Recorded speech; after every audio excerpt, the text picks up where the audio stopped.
Yeah, I thought our offense was really good last week. Our numbers went up.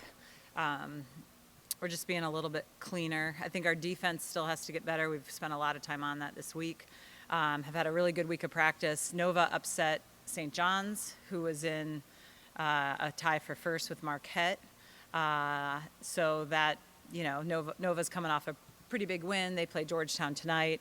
And then Georgetown's just much, much improved. And historically, both Nova and Georgetown have been really almost different teams on their home court than how they do on the road. So we're expecting, even though we just played them 2 weeks ago, we're expecting much tougher battles.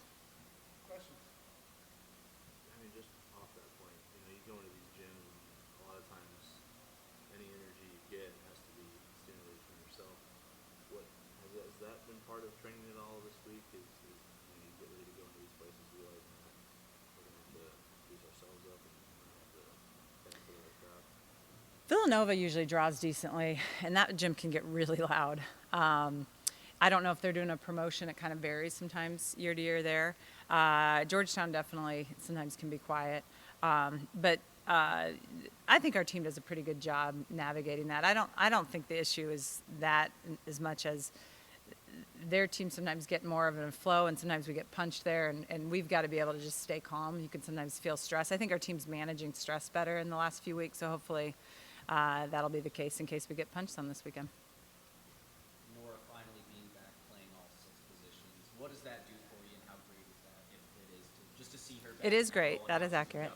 Yeah.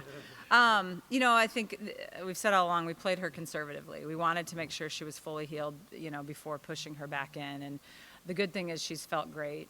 But it was impressive the way that she just kind of came back true to form. She was our best passer over the weekend. Obviously hit at a very high clip, carried a lot of load right away. She and Kendra, fortunately have several years of experience setting, Kendra setting Nora. So there's a comfort level of Nora knows the type of balls that Kendra likes to get to her. So all those things, I think, helped us be able to make that transition quickly. But there's no question that Nora brings a calm to the court, and that a confidence that the team responds well to. And it was really fortunate the timing because, she got cleared right when Destiny got hurt.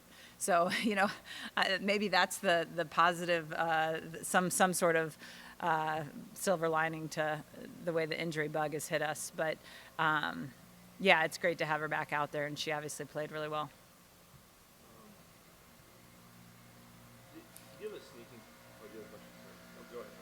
Do you have a sneaking suspicion that she might have gotten better in some way in the 5 booths and just seeing the game through a different lens, knowing that she wasn't going to be able to play? Is there anything to that, you think? Well, I don't know if I can say that at this point, but I do think sometimes when you are coaching or sitting, all those things can take place. You see it with a different lens. So there's no question that does happen with some athletes. I went up to Nora before Friday night and just said, go have fun. I think of all kids that just loves the game and how hard it's been to sit out. And it's hard for all of them to sit out. I don't mean to make it seem like it was worse for her, but, just go and play the game that you love. And I think she did that well. I know Sky had to step in at Libero this past weekend with LED now. I guess talk a little bit about her play and what you thought of her. Yeah, different role for her. And additionally, all 3 of our passers had to pass all 3 rotations because we played Katie Mazer, who's a setter, in our other DS slot. So both Sky, Ava, and Nora carried a ton of load. I think she did a good job. I think there was a transition, and still has been a transition from, she's played primarily right back and middle back and moved to that left back, and hasn't played a ton of left back. Even in clubs, she played some left back, but she played more middle back. So, I think that's a transition. But I thought overall she did a really good job kind of stepping in and carrying a lot of load. You hear a lot about pitcher-catcher relationship, but going off that, how important is that setter-hitter relationship, building that kind of trust and the chemistry, I guess? It's big, and I think big in the sense of tempo's different with different setters. It comes out of their hands, tendencies. Kendra likes to create some sets that a lot of setters can't create. So new players sometimes aren't, I would call it on the runway, anticipating the ball to find them. And that's an adjustment for players to know, hey, this ball that usually is, for most setters is going to go here, Kendra's going to maybe do something else with it. And so, Nora and Kendra, since they've played together their entire career, just have that, and we're able to step right back into that. What do you think? What have you seen from your team's demeanor and how they respond to saying, "Hey, look, this person's out, that person's out. Here's how we're gonna line up. Here's what we're gonna do." You know, because it just seems like it's been Yeah. an insane flow throughout the year, where it is hard to kind of figure out week to week what's gonna happen.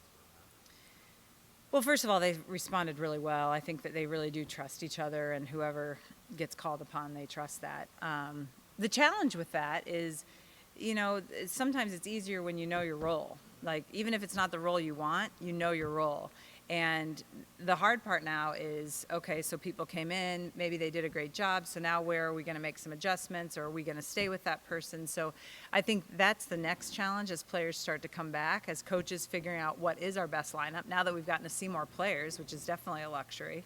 But how do we make sure people are still bought in and accept that role, and maybe be on deck to be used? So, there's goods and bads in both of those scenarios.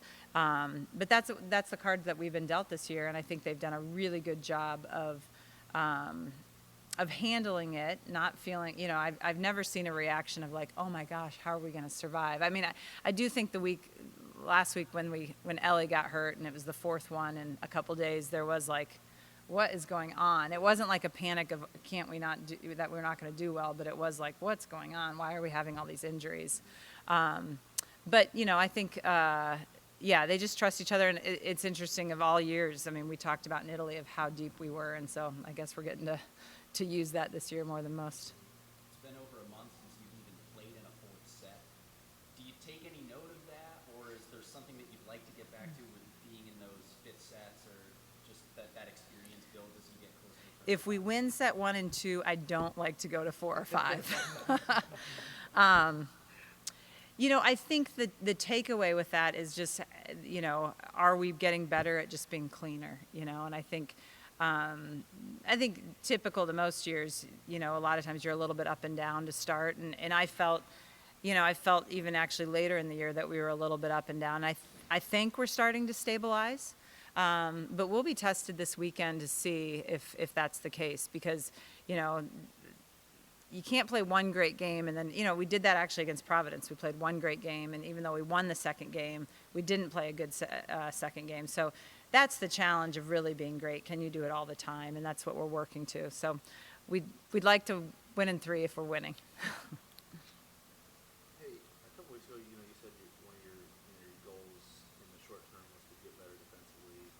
Felt like you guys would be moving around a little bit too much, the way you put it. Like with Ellie out, and Nora coming back in playing some rotations, Ayla some rotations. Like, how do you assess that now, the coaching staff trying to get better with major pieces missing from that component? I don't think that really makes a difference, because we have expectations for all the players to be. You have your responsibilities. Now, is there some gray occasionally? Yes. But if I'm in middle back, I know what area of the court generally I need to cover, and I need to be balanced before contact, and I need to make more touches than we've been making. Same for every position on the court. So that's really been our focal point. So it's not really about who is there. I mean, again, there is some comfort when you play next to people, but I don't think that's an excuse for us not getting some touches on balls. And again, that has been our huge priority this week, and I feel like we've seen some transfer in our 6-on-6 in practice. So I'm optimistic. Hopefully, we'll see that this weekend. Actually, after the UConn match, I don't know, you felt like the Katie Mazur stepping up and making plays for you, in out of a situation she's never really been blessed with before, was something that, I don't know, you felt a different type of way about. As you reflect on it more, what did that kind of weekend mean for you, for Katie, for everyone who's kind of been around her all these years? Yeah, Katie did a great job. And, Katie's one of those kids that we talk a lot about in the office of doing her job consistently in practice. There just hasn't been the fit to get her on the court, and with things that played out, and we had other options too. So kudos to her to doing it and then earning the spot at that point, right? Like, because if she'd struggled, we had other people that we could have gone to on the bench. And, you know, again, it's a kid that has for 4 years been the greatest teammate, been selfless, worked hard every single day. And, you know, her dad was out there and got to watch it. So that was cool to see. But, you know, Katie epitomizes what we want, the type of young woman that we want on the Creighton volleyball team, someone that works hard every day, brings a positive attitude, and will do whatever she needs to do on or off the court to win matches.